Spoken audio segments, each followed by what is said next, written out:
观众朋友，大家好，欢迎收看天津卫视大型情感节目《爱情保卫战》。先请我们的疗愈团的5位老师和大家做一个介绍。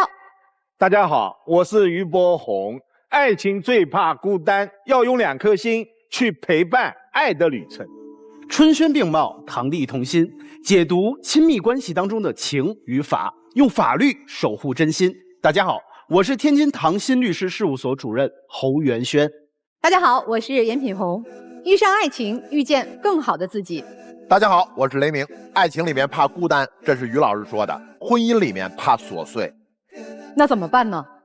来爱情保卫战。对了，大家好，我是曲伟。爱情需要亲密感，但更需要呼吸感。好，来看今天来到我们节目的嘉宾，他们遇到了什么情感困惑呢？请开门。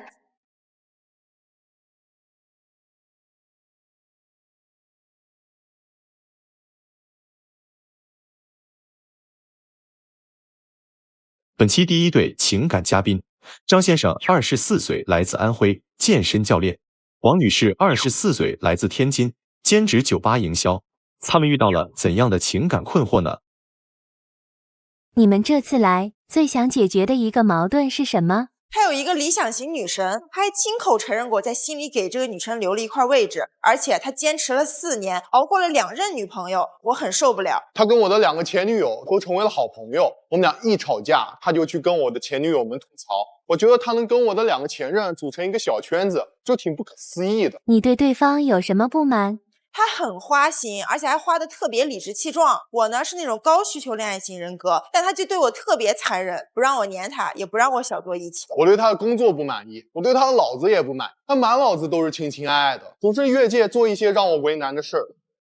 听你们这个小片儿，我们这都笑好几轮儿。这好多个点，什么来着？有一个坚持了4年的什么来着？白月光。还有什么和他前2任女朋友成了好朋友？我的天，咱从哪儿讲起呀？先说你俩咋认识的吧。我俩认识1年半了，当时是我看他在社交平台上发的照片，一直在秀他的肌肉，我感觉就是在勾引我，然后我就私信他了。然后他也挺主动的，然后我们俩就这样在一起了。我一开始是想当成朋友去处，然后一起见面吃吃饭啊，玩一玩，然后熟悉了，然后就在一起了。那也就是说女追男咯？不能这么说，毕竟是我邀请他一块吃的饭。哦，你先提出邀请的，多长时间就确定男女朋友的关系了？大概2个月左右。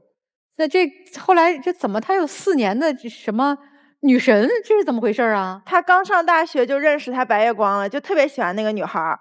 然后他开始健身也是因为这个女孩，我们玩真心话大冒险，他跟我坦白的，他就跟我说他喜欢这个女孩，喜欢了大学整整4年，又是为她健身，又是每年他过生日给她送礼物，就这样在他喜欢这个女孩的前提下，还谈了2任女朋友，然后现在跟我在一块了，还说那个女孩他会一直喜欢，说不，首先我是不是坦诚的告诉你，而且你总是把我的话给夸大，一开始咱们只是真心话大冒险那种形式。你自己也说自己有的白月光，那不很正常的一件事吗？他就觉得这个上纲上线，然后就又扯到我的前任们去。哎，这个白月光现在在哪里啊？现在在天津做一个酒吧驻唱。你还会经常见到白月光吗？我基本上见不到。有一次最离谱，他非要去见我的白月光，他非得拉着我，然后就带着我，非要去了个酒吧看他。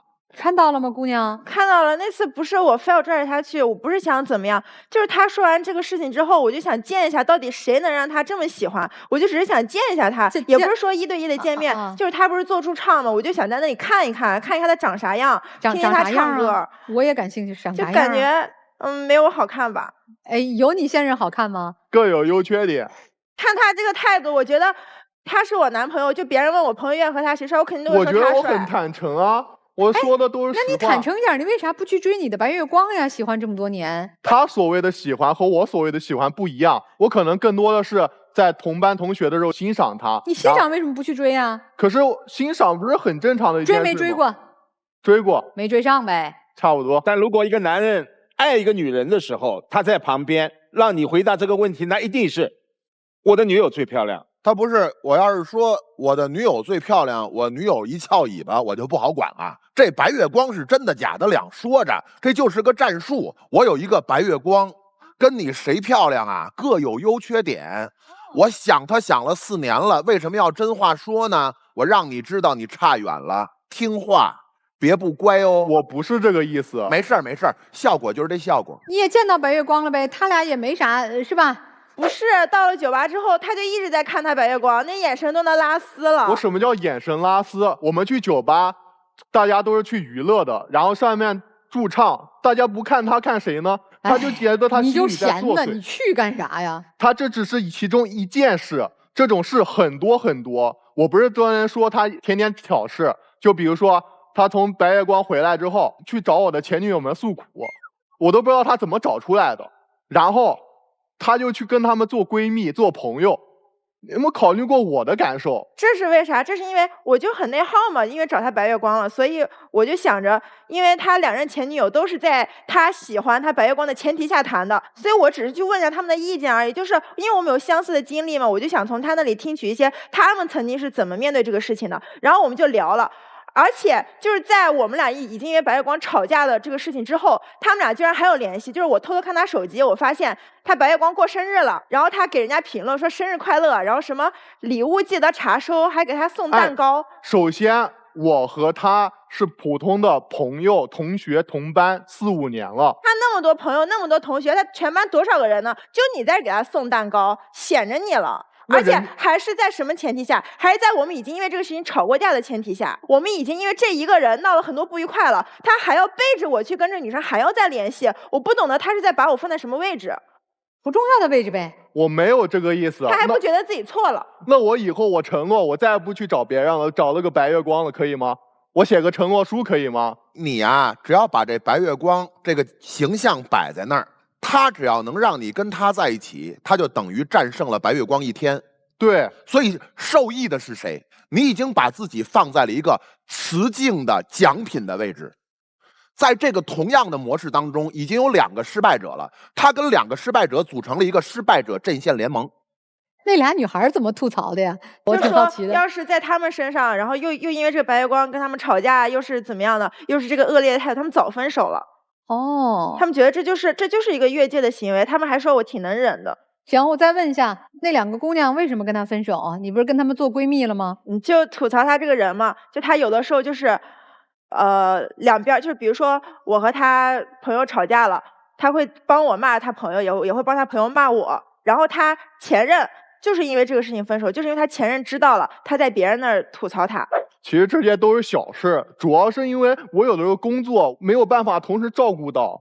哎，他这个工作的性质或者他的工作方式影响到你们之间的关系了吗？对，他是健身教练，然后他平常也有挺多那种会员的，都是一些有钱的老阿姨。他可能不仅要提供技术上的支持，还会提供情绪上的支持。首先，健身教练是个大众很普遍的一个行业，教练更相当于一个销售，我不仅要去卖出去我的课，我要去给人家情绪价值，这很正常的一件事。在他的嘴里，我就感觉是那种谄媚的那种人。我其实对他做健身教练没有什么太多的话，因为我觉得他健身了，然后他也有健身的成果，他去做健身教练，我觉得是应该的。我并没有说想干涉他的工作，因为我觉得我也不能太强势，因为我觉得他如果长期被别人索取情绪价值的话，他可能会想要换一个新环境工作，所以我给他介绍了几个兼职，就比如说当礼仪模特，因为我觉得我选的人嘛还是挺帅的了，然后礼仪模特的兼职工资也比较高，我就介绍他去干了。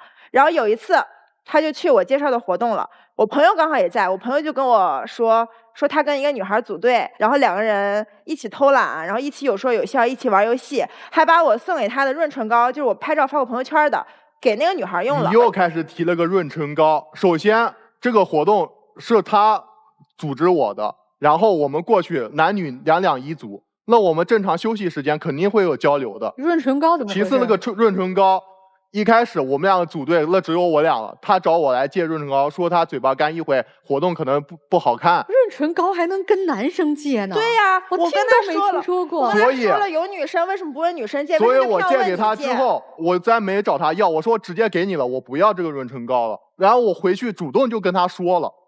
这事儿有什么好说的？哎呀，那如果是那个女孩没有边界，你就别搭理了，不就完了吗？对呀，然后我朋友一给我说，我就给他打视频了，打了几个他都没接，然后我当时就特别生气，我想他回来不给我坦白，那我俩就分手。你们发现我很窒息？我出了活动，他朋友也在旁边，然后打我小报告。如果我回家不说这件事情，他就要跟我分手。哎，他和这个女生后来还有联络吗？这已经看出来你是有，某我跟他都因为这个吵架了，他也答应过我把这个女生删了，结果差不多没过1个月吧，我又是偷偷发现的，他俩一块儿去参加什么伴郎伴娘的活动，也是没告诉我，我后面翻他手机发现的。我们都是为了去赚钱，然后工作内容只是因为伴郎伴娘。现在因为大家有的比较年纪大的结婚，身边朋友他没有那种年纪的去当伴郎伴娘的，所以去租一些稍微年轻一点的男女，所以很正常一件事情。在他你俩为什么不组队一起啊？你干嘛找个？因为他有他的工作。没有，他根本就没有跟我说，也没有叫我，好像是那个女孩叫他，他就直接去了，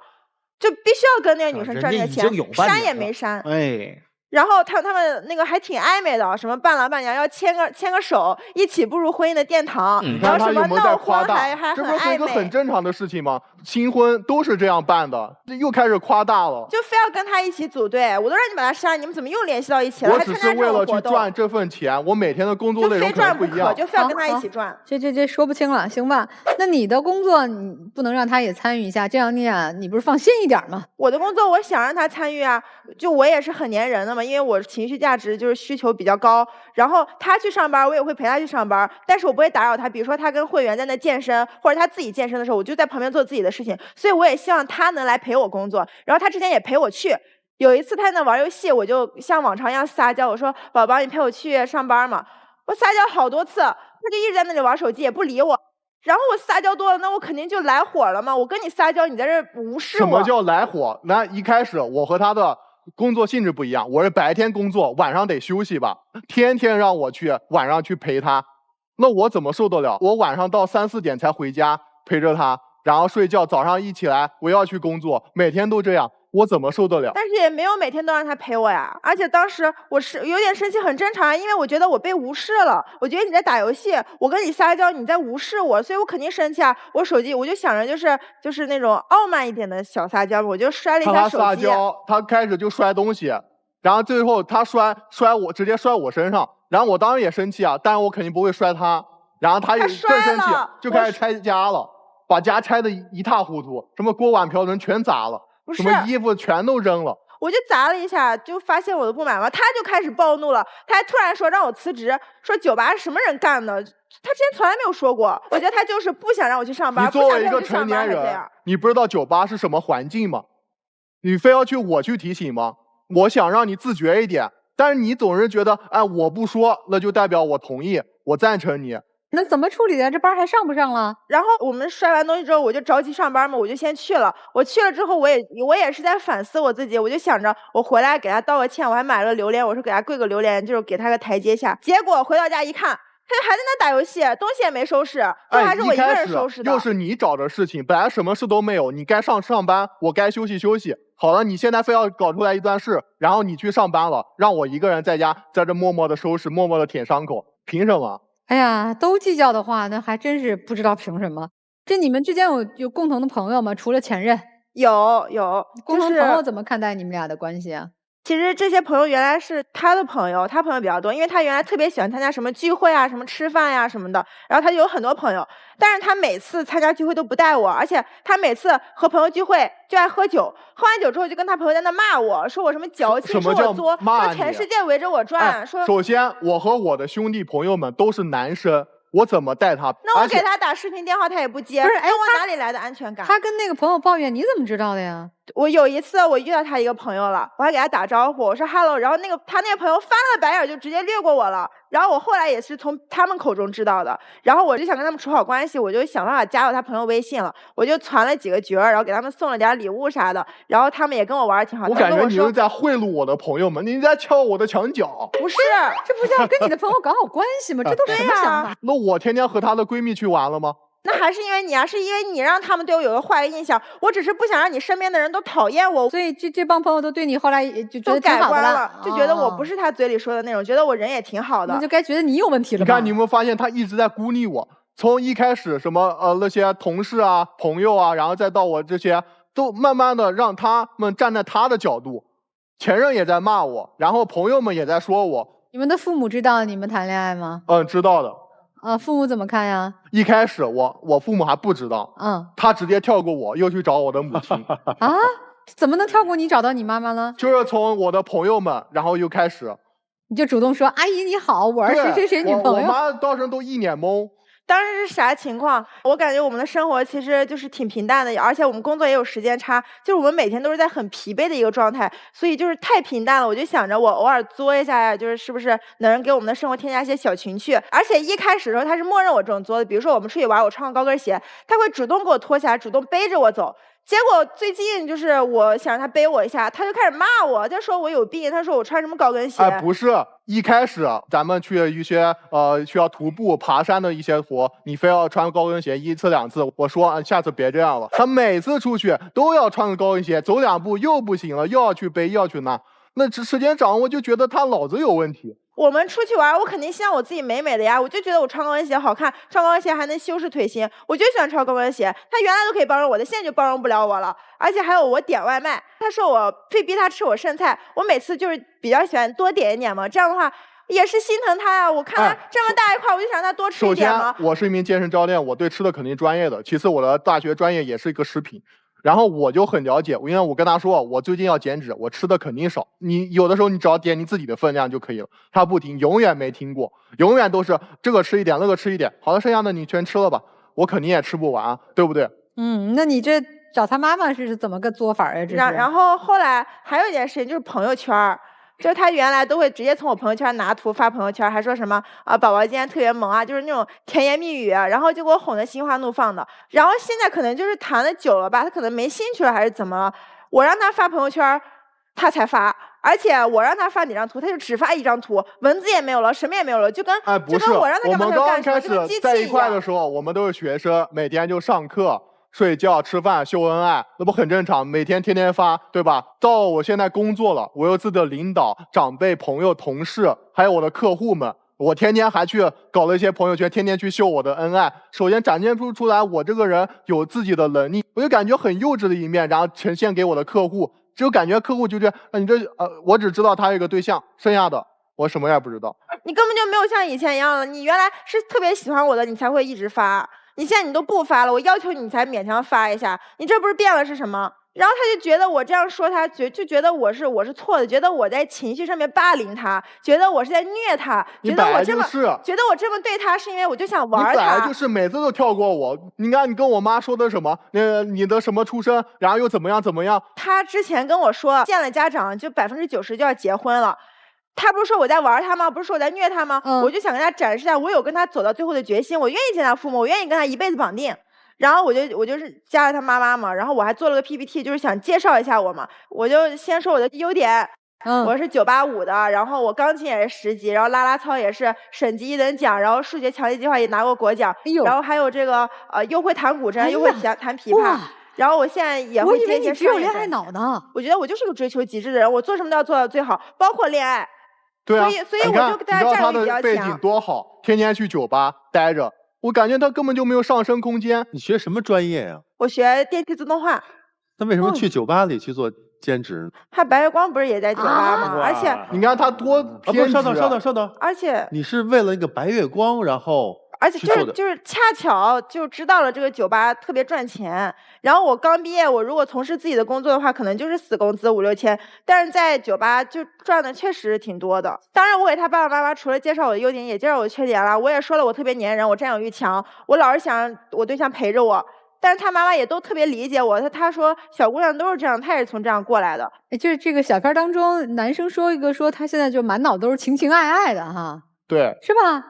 姑娘，你这么好的背景，这么好的学历，这么好的过往的努力，你就没有其他的人生的追求吗？我肯定有自己的人生追求，只是我希望，如果我在人生方面，我每个方面，我学业也做到满分了，我特长才艺也做到满分了，我希望我的感情也是满分的。我不像我其他的平均分都在95，就在100，我的感情突然到60分了，我接受不了任何杂质，我接受不了他心里有别人。就怎么才能有100%的爱情啊？对啊，当然我也不是100%了，你90%、95%也行。总之，他的同事是不是因为他越界了？他那些前任他还需要在意吗？是这样啊，问您个问题，王女士，如果我是一个男性，我有没有权利决定什么时候把一个女孩子引荐给我妈妈？有。这个权利被谁剥夺了？是我剥夺的。你做的对吗？可能跳过他确实不对。一开始的时候，我留在天津，有一部分就是想和他好好的处。然后我在想天津计划，我在开始正常不就买房买车，然后开始嘛。到后面他天天这样做，天天这样做，我完全没有去心思去跟他想更长的以后了，就感觉我就是在推开我。哎呀，姑娘，你现在毕业了吗？毕业了，没有工作，酒吧嘛，就是在酒吧。不是那是兼职吗？对，平常也会做一些礼仪模特的活动。都是兼职。对，都是兼职。为什么不去找？确实我现在的收入比较可观。所以就不考虑平稳工作的问题了。对所以你们今天来是为了什么？但是这些他都觉得是我的问题，觉得我是在把他往远里推。但是我觉得我的出发点也都是好的，然后我做这些事情也都是事出有因的。我就想让他改他的臭毛病，这样让他独立一点，然后别去酒吧，也不是说不去酒吧吧，是你慢慢的远离这个环境，因为你不可能做一个出淤泥而不染的那个环境，他肯定会这样。其次，让他尊重我。尊重我身边的人，我就觉得很够了。不要越过你。对。但是我是很喜欢他的，我做这件事情也是因为他。我想起来一件事，我们说去买房，他就是因为说酒吧挣的可能多一些，所以可能就放弃了自己的专业，这也是一部分原因。好，听听这个比你们年长一些的这该叫叔叔阿姨了哈，给一点建议吧。我先说吧。我觉得啊，这个女孩子非常喜欢这个男孩子，这个男孩子也喜欢这个女孩子。他如果不喜欢这个女孩子，他刚才不会说我不希望你在酒吧工作，他不会说这一句的，这就证明心里有。而这个女孩子做的呢，就是说她太紧了抓的，也就是说彼此之间她心里边都有，就是方法不正确。方法不对，对，心是好的。方法对，心是好的，都是好的。我觉得这个女孩很喜欢这个男孩哈，其实也是想把握住的。然后可能有的时候有点耍小性子，然后男孩你也要多体谅女孩子。确实，在你们这段感情当中，男生显得更纯粹一点。我为什么说他更纯粹一点？他像前面两人，你看人家能够平静地对待白月光，而你呢，耿耿于怀了。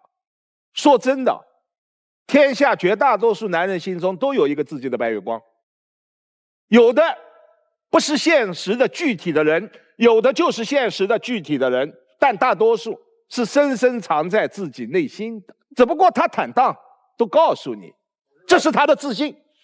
那么另外还有一点，什么是白月光？白月光就是可望不可及，但一直放在自己心中。你认为他说出了白月光，就对你们这段感情构成了冲击？不惜一个985的学电气工程的女生到酒吧去工作，你让你父母怎么想？我就告诉你，爱就好好爱，有自信的爱。你自己的学历背景好，长相好，有哪一方面可以让你不自信的呢？干嘛跟一个白月光耿耿于怀呢？他真的很委屈很冤枉，他没有介入你们的感情啊。你再逼下去，他真的要逃了。因为现在你可以和他的母亲去接近，哪一天他说他爷爷对他很重要，你又去接近他爷爷，难道他的所有的亲戚你都要用这样的兵法手段和他们成为所谓的朋友？你真心把他们当朋友了吗？没有啊。所以最后有个建议，985电气工程非常好的专业，赶紧的去找一份和专业相关的，你自信会更足。刚才一直提了一句话叫白月光，那我问二位啊，你们知道白月光出自哪儿吗？我知道的是前几年比较火的一些短视频提到过。哎，对了，你们要知其然还要知其所以然，知道它的出处。白月光对应的是白玫瑰变成的白月光，而在某种条件下，它也会转化成衣服上的米饭粒儿。所以女孩，你考虑的那个白月光仅仅在想象中，当它真的走下神坛，它也会变得非常平凡和普通，它也不会那么完美。所以你不用着急，它又没有实际的这些动作。你所谓的高分恋爱，不同的眼中对爱情的形象是不一样的。你认为那高分，我告诉你，你的尺子是错的。爱永远不能通过控制去把一个人封死在你的控制范围内。你知道为什么他到今天都不舒服吗？因为你用的那个东西是阳谋。阳谋和阴谋的区别你知道在于什么吗？阴谋你是做不好的事儿达成目的，别人觉得难受是肯定的。可是你要做阳谋，他不但难受，他还没办法说出去。你看，他还光明正大的在谋划他自己的事儿，你会让他更难受。你们两个人是男女朋友关系，是一段亲密关系，而你在对你认为你爱的人用谋这个词本身就是个错误。想想你自己在这段感情上应该如何去对待他，对待这份感情，好好想想接下来的路应该怎么走。谢谢侯律师。如果想要更多了解侯元轩律师的朋友们，我们去关注一下唐鑫律师侯元轩的抖音账号。您有法律方面的问题呢，可以向侯律师进行咨询。我怎么觉得小姑娘挺可爱的呀？我觉得小姑娘很多行为做的我非常的能理解。那她是一个学理工科的女生，我爱一个人，我可不得用方法吗？我得去努力，就是渗透到她的生活里呀。我得了解他的朋友啊，得让他朋友喜欢我呀。我得了解他的过往啊，知道他的感情经历是怎样啊。我得瓦解他心里的白月光啊，得让他全身心的爱我呀。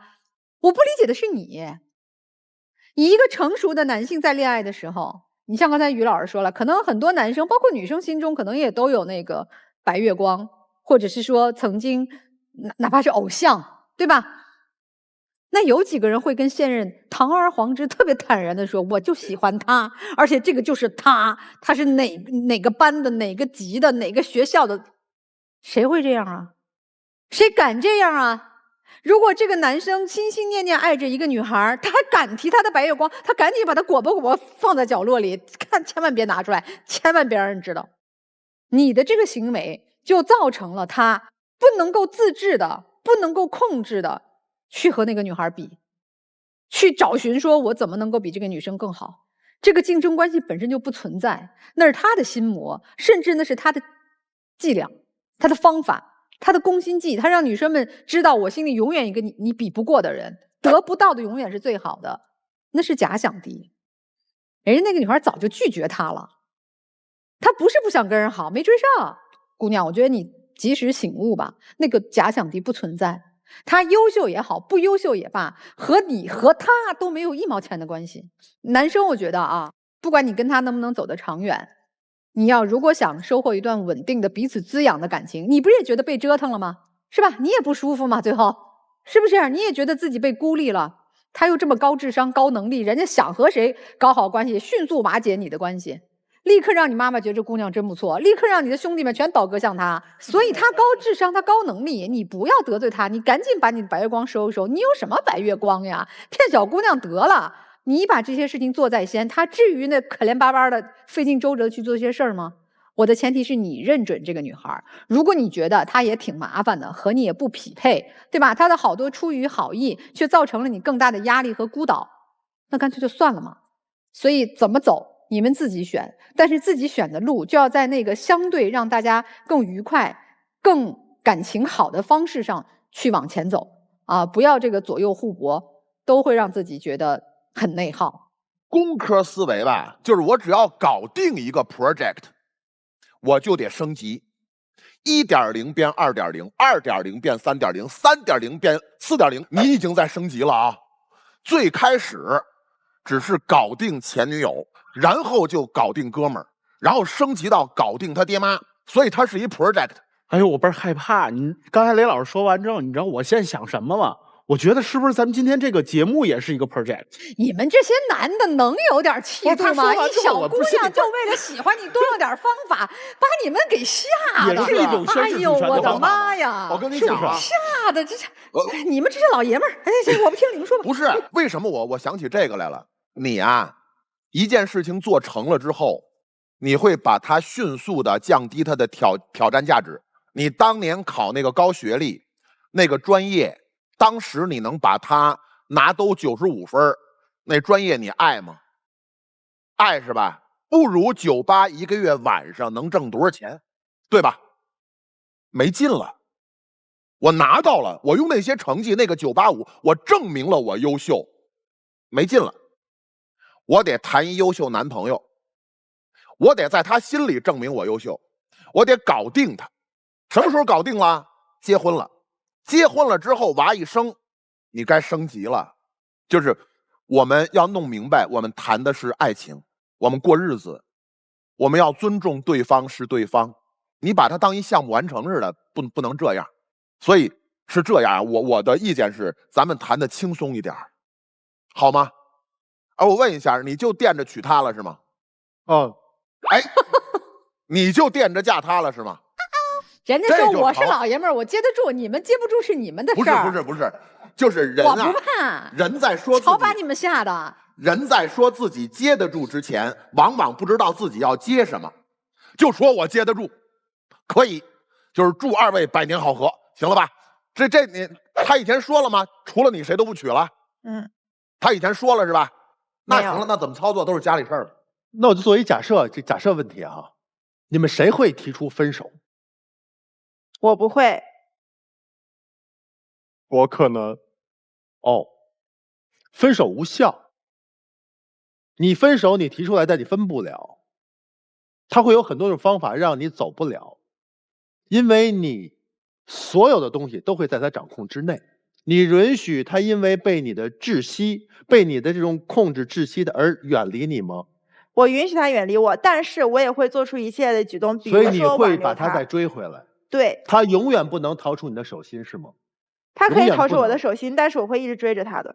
所以你如影随形，对不对？对。你知道你的一系列动作是什么吗？你过度融入，你把他的白月光，你把他的前女友，你把他的妈妈、他的朋友全都接管为你的掌控之内。我们谈恋爱是可以接纳对方的过去，但你这是系统性的接管，你在侵占。你是爱他吗？你是通过爱他，爱上自己能够掌控一切的感觉，我得到了，就如同你拿到985那个专业信息，他是第一，所以我拿下了，他对我没有挑战性了。这个挣钱多，我去拿下了。你下一个目标是什么？但是我也拿下了，我并没有说得到他之后我就不爱他了，反而我得到他之后，我也不是像什么 project 一样，我觉得我更像升级打怪，是有一个人在我前面给我设置到障碍，我就把障碍踢开，就是因为我爱他，他永远是我未来的目标，不管什么障碍在我面前，我都要踢开他，因为他是我最终的目标。是爱。我问了，他如果离开，他觉得被你的爱窒息了，他可以走吗？那他可以走，但是我不会放过他，对吗？也不是不会放过他，因为我也爱他。你可以放手吗？我允许他有自己的选择。他如果说我不爱你了，因为我爱的太窒息、太累了，他可以走吗？我会同意分手，但是我还会继续追求他。所以事实上你不允许。事实上你不允许。我允许他有跟我分手的权利，我可以接受我们俩断了。你能够不追他了吗？不可以，因为这是我自己的选择，这也是我的权利。什么是爱？爱是两个人相爱才是爱。你不允许他跑，你嘴上说你可以走，但是你行动你不让他走。因为我还爱他，因为我们从相爱。那是因为你还爱他，所以谁自私？我不觉得这是自私。但是他开心吗？他不开心，他可以离我远去。但是你又进来啊，他开心吗？你爱的到底是让他爱你，还是你爱的是他？所有他，但是你就不允许他离开你，不允许，这是爱吗？你就拿那个，我欣赏这个花儿，你是把它剪断插在自己花瓶里，还让它就在那儿去盛开呢？我允许它在那里盛开，当然我也会去给它施肥浇水，也会继续去看它。看，兄弟，我们这个对话你看到了吗？你什么感觉？我有一种逃不过的感觉。那是开心呢？你什么感受？复杂吧。对，慢慢体会吧。因为现在你没有力量离开的，别看你健身。我也不知道该说啥了。行吧，你们都平静下来思考思考吧。啊，还年轻，我们请两组嘉宾交换位置。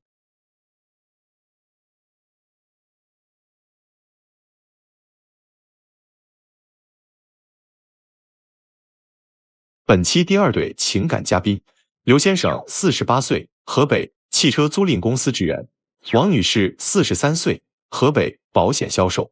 他们遇到了怎样的感情问题呢？你们刚在一起的时候顺利吗？我们一开始都不知道对方靠不靠谱，彼此都撒过谎，他就特别上纲上线，又怀疑我在外面有个家，又怀疑我是不是真的离婚了。他总说我疑心病特别重，我倒觉得他是被迫害妄想症，觉得我是心机特别深，如他前的那种老油条。在你心目中，对方是个什么样的人？他格局小，爱吃醋，还不能控制自己的情绪。我跟他相处下来，我终于知道他为什么打光棍这么多年了。他是一个身在福中不知福的人，我承认我很小心眼，但那是在乎他，害怕他跑了。这是女方有打算跑了？对，想分开。你都想分开了，你来干嘛呀？想把这些事儿说清楚，然后分开。这么严重吗？你们俩从相识到现在多久了？1年多了。1年了。1年多了。那也不算太长啊。怎么这一上来就说俩人都撒过谎？这中年人如果不坦诚撒谎，那可是挺多谎可以撒的啊！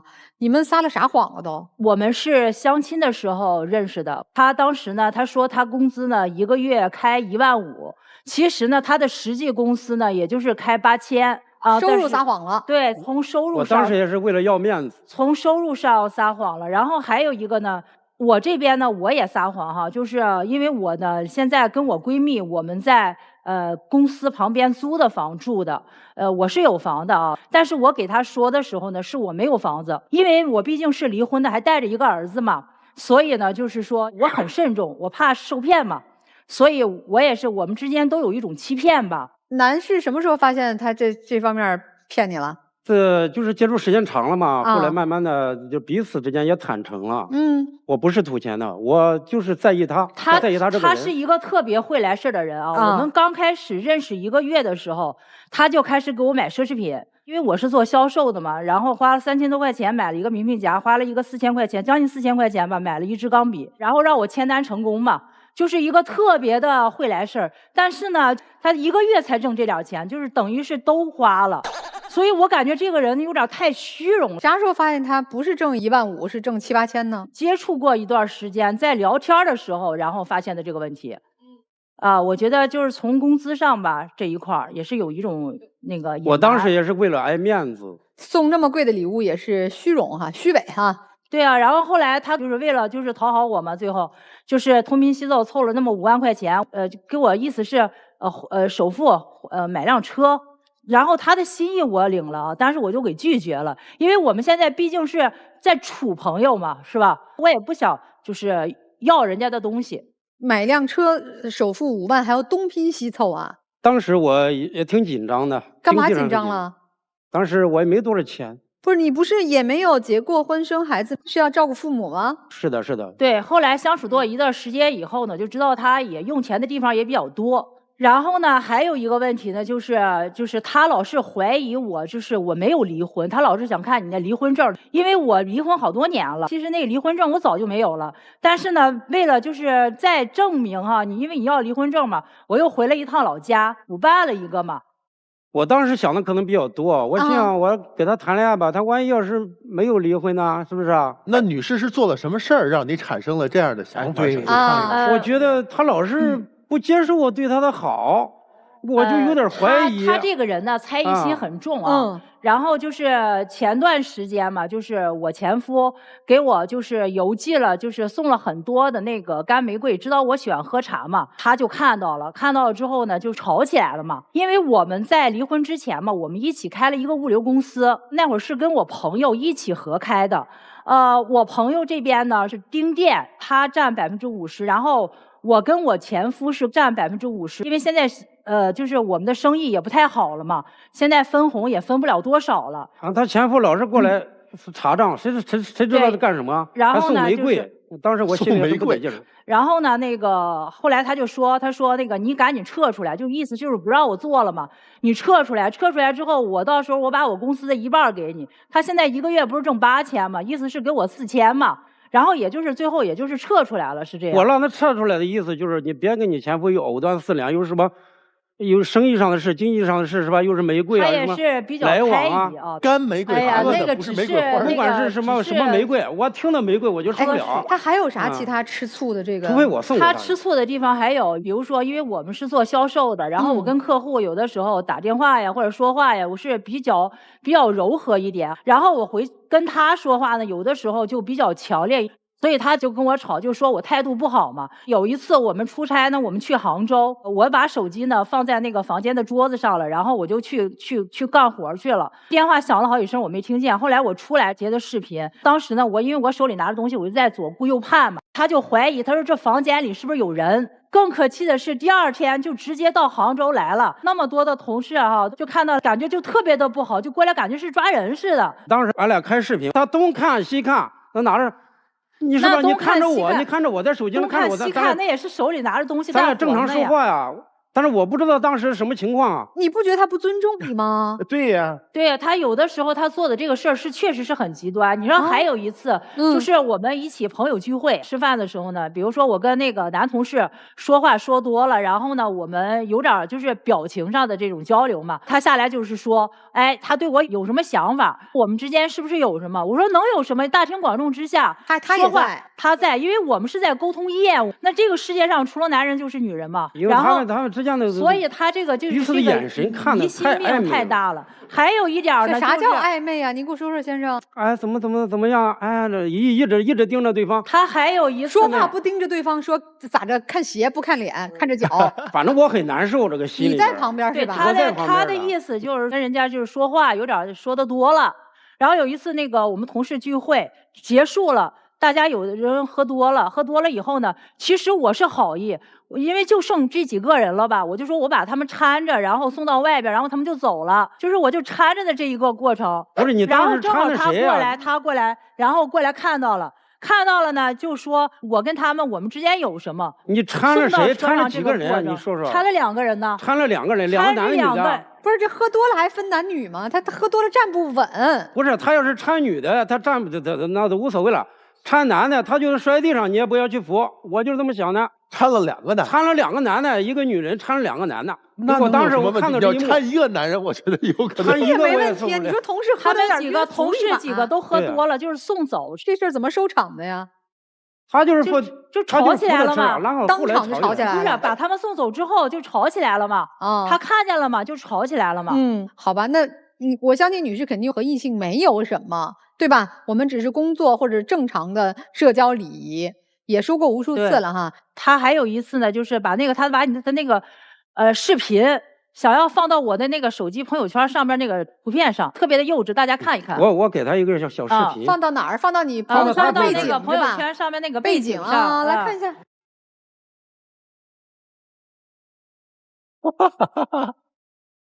我对象的烂桃花都退。不是，这个现在是你的朋友圈的背景。不是，他让放到背景里。放了没？就放了一下，然后我的天，你还放？你为什么放呢？就放了一下就撤，就让他看一眼就完了。我就宣示我的主权，我是他的男朋友。哎，我发现你比这小姑娘厉害。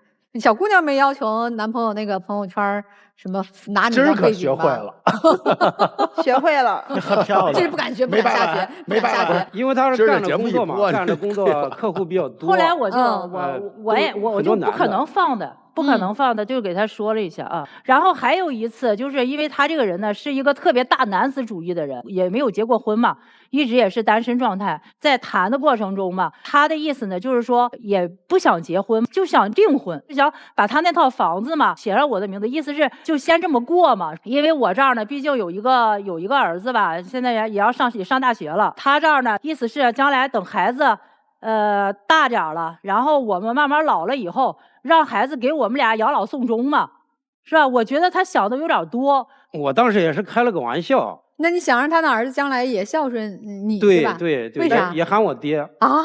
那你对他的儿子好吗？我跟他儿子就是偶尔碰到2次面，偶尔碰到，没相处过，他都不让看，因为孩子已经很大了，18了，18了。他都不让我见他儿子。这个得让律师给你们讲讲。18岁的儿子，如果妈妈再婚，将来有没有这个法律义务和责任去赡养这个妈妈的配偶？另外，他可不可以选择不叫他爹？先说第一个哈，孩子已经18了，对于孩子来讲啊，父母已经完成了抚养的义务。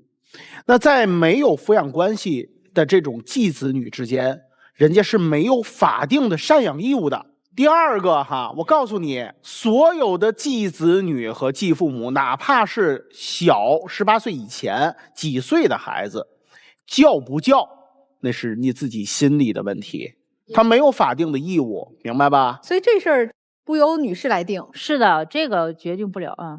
还有的就是哎，对，我他这个多问一句，现在孩子知道有他的存在吗？知道知道，那孩子的态度是什么？就不愿意嘛，这事儿他知道吗？他也给我知道描过一次，他知道。孩子怎么说的不愿意啊？因为他毕竟他跟他爸爸也是有联系的吧。孩子希望你跟爸爸复婚啊，对，是这个意思。有点那个意思。你的儿子和他见过2、3面以后，对他的评价怎么样？还可以。哎，不同意，居然还可以见。不是，他们就是偶尔碰到的，偶尔碰到了，不是专门见的。哎，他不让我见。女士离婚多少年了？6、7年了。所以现在怎么就女方来这儿想分手了呢？要说清楚什么呢？想把这些事儿说清。还有，你看，因为我跟我闺蜜，我们是在租房住嘛。然后有一次我发烧，对吧？她过来带我去打吊瓶，然后回来以后呢，看到我药箱里的那个药嘛有过期的，她拿起来她就扔了。也不说就扔了，不是都过期了，还用跟你商量吗？扔了以后呢，他是挺好心的啊。然后回来之后买了1000多块钱的那个药，买回来了之后呢，他那意思就是说让我不跟我闺蜜住了，让我们不在一起住了，让我出来我们一起，然后呢互相有一个照应。那么我当时呢我就回绝了，他就挺不愿意的，不愿意的之后呢，把就是新买的这点药全都扔出去了。控制不了自己的情绪，当时弄得我也特别下不了台。就是说这种性格、这种脾气，然后我觉得我们俩真的不合适。你生什么气啊，先生？你说下你的生气的点。我生气的原因，她老是跟她闺蜜在一块住，她不跟我在一起住。没结婚的呀，为什么要跟你一起住啊？她之前也说过，要彼此之间多了解、多磨合。你多了解、多磨合，住在一块儿啊。人家一女的凭啥跟你没名没分的住啊？你咋想的呀？你今天是来求和的，你不还低个头认个错吗？怎么还那么刚啊？那我就劝你分手吧。可能我这脾气也不是很好，也不是太好的。那想分吗？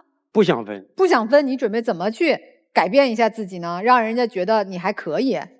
但是他那个平常吧，就是老是反正不接受我感觉很别扭的。他如果执意的，就是铁了心的，我觉得不合适，我也没办法，必须要分开。我也没办法。如果他选择和你分手，你还会继续纠缠他吗？可能不会，应该不会。像个男人是。哎，女士，或者我这么问一下，还有没有机会缓和呀？因为其实遇到一起也不容易啊。如果他1、2、3怎么样调整了，你还愿意再试试？有这个不用再试了。哦，就坚决的不坚决不行。有个问题我问一下，说你退出那生意，他1个月8000，给你4000，给了吗？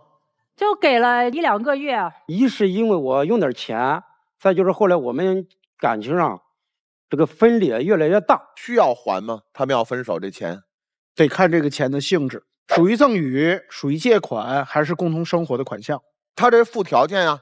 你只要退出你和你前夫那个生意，我每个月8000，给你4000，那就附条件赠与。如果这条件成就，那这个钱就是赠与；如果已经交付了，就退不了。哦，那退不了了。女士，我再问你一个问题啊，不想跟他继续下去了。这里面除了你看到了他的这些所作所为以外，您儿子的意见占多少？60、70吧。60、70，懂了。所以先生，你还挽回吗？还是不甘心，因为我从一开始就很在意他，很喜欢他。那你用的方式他喜欢吗？我用的方式就像他说的那个，比较小心眼儿，比较爱吃醋。但是我心里边还是爱他的，在意他的。没有信任感。因为在意，所以才这样。一定要有信任。我还不是说特别甘心给他分开。不行，我实在是不行，必须分开。你要是铁了心的呢，真的想跟我分呢，我也尊重你的选择。但是我想在这里跟你说一句。我从一开始心里就有你，就在意你，就爱你。哪怕你跟我分开了，我以后在心里边还是爱你的。你依然在我心里边位置很高的。还真像一孩子。话说到这个份儿上了哈，这段感情大概我们是看到了一定的方向哈。哎，你们两个有没有在他们身上看到一点你们的模式的这个感觉呀？我感觉我们是完全相反的。就这意思哈。对，然后因为我们年轻。所以更注重感情，但是他们我觉得更注重是金钱、时间，因为大家都是中年了，如果实在不行的话，就还是，对吧？尊重彼此。女孩子呢？我觉得我们完全不一样。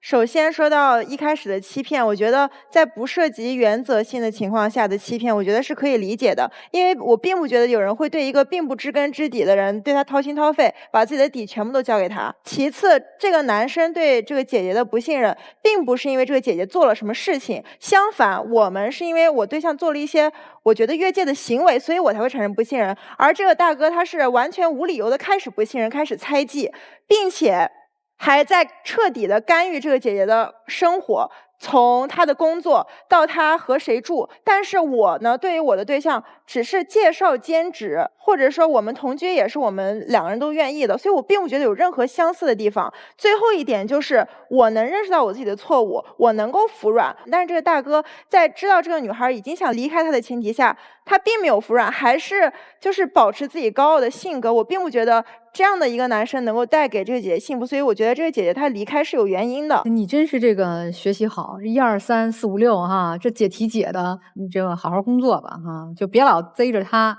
是吧？放松一点。哎呀，所以这他俩看来这分手有可能，先生啊，我们可能给你劝不回来了。但是呢，不管是在一起还是分手，咱们都是希望奔着幸福去的嘛哈。听听老师们能不能帮咱们梳理梳理，如何让生活变得更幸福吧。很多的分手就是从猜疑开始的，面对猜疑，这样的感情它就失去了存在的意义。我也知道男方对女方是喜欢的，他也是想奔着结婚去的。我为什么不提隐瞒这个词？因为你们2个人是通过社会相亲认识的，在2个人刚认识的时候有了一些隐瞒，比如说男方把自己的工资加了1倍，女方有房说没房，这都是一些防御。当然你是更多的是一些讨好，但是2个人已经好了1年了，你并不是只是小心眼，你是完全对你喜欢的这个女人没有信任，而且这种猜疑让她已经不堪其扰，她变得时时都要去证明自己的清白。你说这样的恋爱有意义吗？你顾及的只是自己的感受，你去顾及过她的感受吗？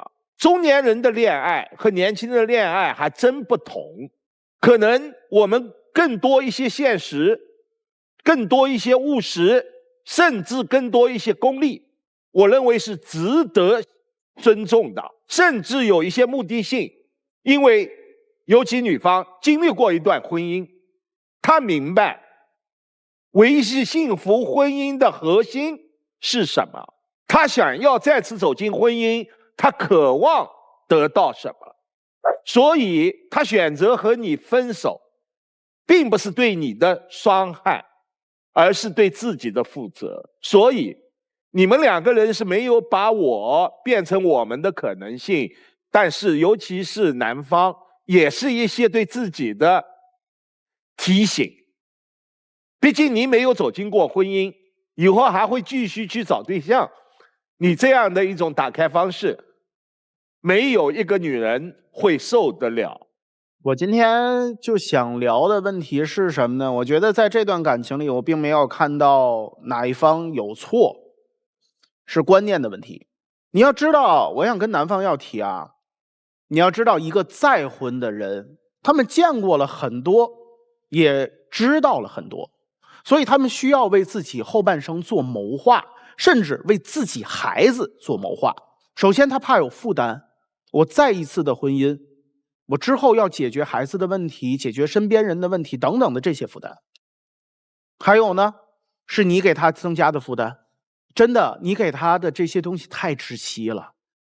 她不是一个20出头的小女孩了，那种恋爱脑，她不是。而在这一刻，她更希望的是，在这个年纪活得别那么累。今天的问题始于财产，却不忠于财产，始于隐瞒了2套房。这个问题我们最开始就爆出来，但是我们越听越发现这个问题跟财产没关系，跟什么有关系啊？女方一直说男方3个字叫占有欲特别强，对吧？我告诉你不对，你判断的不对，这个东西不叫占有欲，这个东西是3个字，叫做不自信。他知道他跟你在一起是高攀了，他知道跟你在一起他心里真的是有落差的，所以他就觉得你的世界五彩斑斓，而他的世界只有黑白色。他无法去理解你的世界，所以他会去遐想，会去乱想，才导致了今天的局面。所以归根结底，你要知道，你们两个人不管从初婚、再婚，还是你们接触的平常的这种生活圈子、朋友圈子，还是你们现在所处的人生处境，虽然你比他还小5岁，但是我告诉你们，你们不是一个世界的人。刚才男方说了一句话，说我接下来不会再纠缠女方，我觉得特别好。在这个世界上，平行线其实挺多的，而各自安好，也许是你们这段感情更好的归宿。谢谢侯律师。如果想要更多了解侯元轩律师的朋友们，我们去关注一下唐鑫律师侯元轩的抖音账号。您有法律方面的问题呢，可以向侯律师进行咨询。哎呀，我其实觉得这个女士挺敞亮的，而且就是容忍度还蛮高的。我觉得这正也是你的问题啊，女士。就是你从第一次发现这个男生他就不正常的这种对你的质疑，你就应该远离啊！你何必来到我们这儿，对吧？想把事情说清楚，让他也别纠缠你，咱好合好散。所以有时候人善良是好的，但是善良到边界不清就给自己惹麻烦。人包容是好的，但包容到放下自己的自尊，那就给自己惹麻烦。他是一个什么人啊？他都不是什么控制欲、掌握什么占有欲，他仇视美好。我觉得他觉得一个漂亮的、有能力的、还有一定资产的一个女生，她就应该哪儿藏点脏东西。难道女性就不能又漂亮又能干又独立又清爽的过人生呢？一定就像你想象的啊，他赚了钱了，肯定是什么男人有关系。他跟客户谈生意，他就是靠一些暧昧。你咋心眼那么脏啊，先生？我是实在，其实我不想说你啊，我觉得你有你自己的可怜之处啊，但你这个心眼就得骂，太脏了。你是仇视女性，你还是仇视美好？你怎么回事儿？你把好端端一个想追求美好生活，想和一个踏实靠谱的男人缔结一段姻缘的一个美好的女性，生生的这可真推开了。他甚至包容你最初对工资的欺骗，他都认为，他就是要面儿，他喜欢我啊，这算是什么善意的谎言？其实谎言没有善意恶意啊，对他有意这就是恶意，对你就是恶意。所以你既然都走到这一步了啊，先生，我觉得没有什么好挽回的，是你一步步把这段婚姻完结的。你不要怪他，你不要说你怎么不能再给我一个机会，他给了你无数的机会，你认不认？我认，这个我认。所以，对，咱要是个爷们儿，咱就感谢这1年多彼此的陪伴，咱祝福人家能够有更美好的生活，咱把那份感情默默放在心里，咱也长个经验教训，以后再遇到美好的女生，愿意在你身边，咱们用正向的爱去信任他，去关爱他。方法用错了，搬起石头砸自己的脚，好好的姻缘都搞散了。希望以后有机会再遇到一个女生的时候，学会用正确的积极的方式和她相处。希望你们各自幸福。我首先说啊，这可能也不是什么那个老刘说那个有脏心眼儿。现在啊，中老年再婚相亲里头类似的事儿多了。所以老刘啊，可能是见过一些社会上这个新闻链接。老刘看完了之后，我不得不防啊，他真有这事儿，就是有时候借着这个相亲的机会，然后可能中老年相亲者之间有一些什么圈套啊等等，这是我是知道的。所以不是咱有脏心眼啊，就是这样。我跟你说，严老师，人家弄不好以前吃过亏呢。一朝被蛇咬，你看，就是以前吃过亏，对吧？吃过亏。咱不问了，伤心事儿不问了，不干扰今天就行了。这我特别理解。是有过类似的经历。没事。我就跟你说这么一事儿，严老师，我跟你讲，就咱们公司有一个王经理，你知道吗？啊，上回咱出去吃饭，王经理，你知道曲伟老师喝多了，王经理把曲伟老师扶出去以后，王经理男朋友，好像是老公吧，打过来了。你说王经理当时对曲伟做了什么？她老公能从北京打到杭州来，是吗？那你快给我讲讲。你感兴趣吧？我都不愿意听。早看出你对王经理有意思，哎，有业务联系吧？这以后你有机会了，那不是个正经人。老瞿，你知道吗？那天你让人占多少便宜？哎呦，那天我什么都不知道，发生了什么？她老公打到餐厅来了，你不知道啊？哎呦，真不知道。老刘，我讲明白你带来什么了吗？明白。哎，所以他很尴尬，儿子不同意。单位的同事，你去杭州一趟，去餐厅一趟2次，他的生活当中除了你就是工作，就是儿子。你一个人跟2个内容对抗，所以他也没办法。分手见什么？老刘，分手见什么？见人品。分手见人品。我讲明白了吧？就叮嘱这一句，没事了，我不说了。这有些人啊，他不是来爱你的，有些人是来教我们成长的。此话送给2位。老刘应该成长的是什么？你适合经历简单一些的，情况不那么复杂的，去对等的、平等的去谈一场轻松的恋爱。女士，你需要独立。你知道你要跟谁分离吗？跟儿子。是的，儿子在你这个决定当中占了60%到70%，甚至于更高。所以你真的是要跟他分手的话，其实你明确的告诉这位单纯的48岁的中年男性，不是因为你做的有多过分，而是我现在还没有真正的独立。真的，他那些行为你都接受了，要什么给什么，都配合了，你不反感他这个的，甚至于可能你还有点喜悦。你看，有这么一个关注我、重心都在我身上的这么一个男性，在我这儿还真是不错。可能他在这一点上弥补了你过去的一些婚姻当中没有得到的东西。没有人这么重视你，没有人这么把你视若掌上明珠，没有人。但你需要的是什么？和儿子分离吧。你应该跟他好好谈一谈，我和你父亲为什么分开。他认为可能实现的事情，其实在你看来是不现实的。那你应该及早让他这个梦醒了。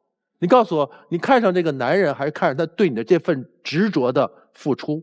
我是觉得刚开始看上他的，就是说对我挺好的，现在依然对你好。那种好不一样，那种好是刚开始的那种好，就感觉就是对你好，然后后来就是感觉到他这个好特别的自私。为什么？有没有你的问题在？咱做的真是完全正确，没有你的过界吗？有。是的，所以说你现在看上他是什么？真正的原因是什么？是您儿子的干预，好吗？我觉得您和儿子都应该成长了。好，带着老师们的建议和各种角度的这个参考，你们好好去思考一下。请两组嘉宾回到门后，看看你们的最终选择会是怎样。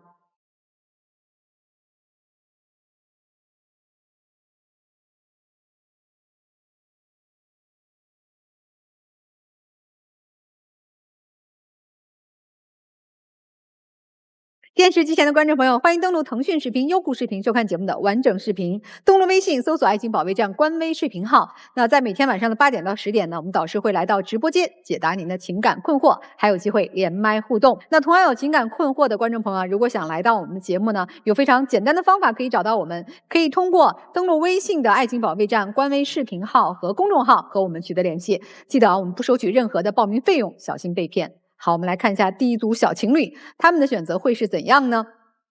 请开门。跑不了了，我觉得绑在一起了。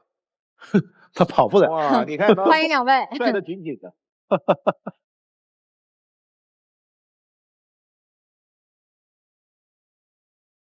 我觉得他俩出来不是说女孩绑定他，他跑不了，而是还是有感情，喜欢他，是不是？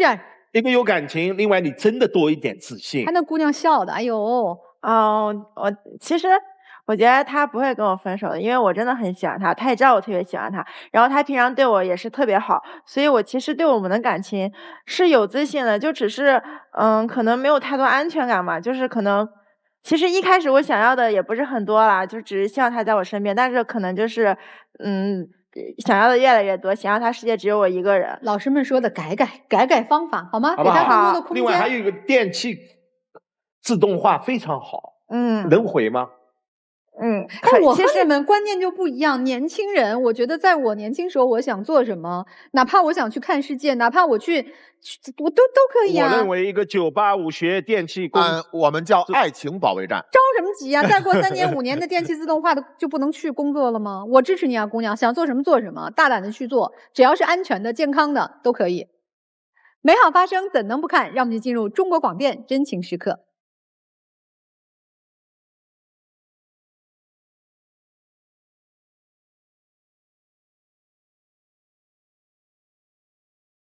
来，请亮灯吧。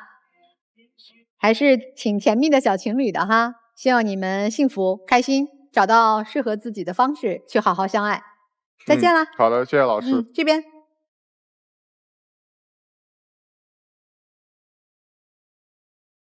这个爱情有各种各样的形态啊，可能我们每个人都从自己不同的立场出发，会发现不同的爱情当中的美好，或者是不美好啊。但是同频的、合拍的、彼此珍惜的，就是好的爱情。好，那我们看看这对他们会做出怎样的选择呢？请开门。没有悬念的不会出来的，怎么可能出来呢？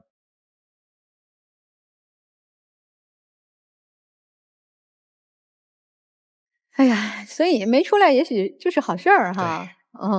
人生啊，不光都是问题，就是我们遇到问题的时候，我一直觉得，人生可能遗憾会很多，但是不要做让自己后悔的事儿就挺好。找到适合自己的爱情就好。好，让我们一起进入婚恋新说法。婚内不忠就等于净身出户吗？其实这个是大家对于婚内不忠的一个刻板印象。今天我要告诉大家，这种刻板印象是不对的。